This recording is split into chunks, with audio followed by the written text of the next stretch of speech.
Electric ಗಾಡಿ ಏನ್ರಿ ಇದು? ಭಾರಿ ಸ್ಪೀಡ್ ಹೋಗ್ತಿರ್ಬೇಕ್ರಿ. ಏನ್ ಅವಾಜಿ ಇರ್ಲಕ್ಕಿಲ್ಲ. ಐತ್ರಿ ಈ ಬಾಳ ದೂರ ಅದ ಎಲ್ರ ಹೋಗುದಾದ್ರ ಮತ್ ನೀವ್ ಅದಕ್ಕೆ ಪವರ್ ಬ್ಯಾಂಕ್ ಹಚ್ತೀರೇನ್ರಿ? ಅಂದಂಗ ತಿಂಗಳಿಗೆ ನೀವು ಲೈಟ್ ಬಿಲ್ ಬಾಳೆ ಬರ್ತಿರ್ಬೇಕ್ರಿ ಸರ್. ನೀವಿದು ಸರ್ವಿಸಿಂಗ್ ಕೇಬಿಗೆ ಬಿಡ್ತಿರ್ಬೇಕ್ರಿ.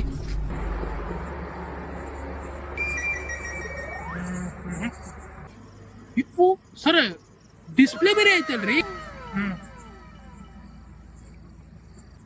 ನೀವು ಗಾಡಿ ಹೊಡ್ಕೊ ಶಾರ್ಟ್ ಶಾರ್ಟ್ ಶಾರ್ಟ್ ಶಾರ್ಟ್ ಪಬ್ಜಿನೂ ಆಡ್ತಿರ್ಬೇಕ್ರಿ.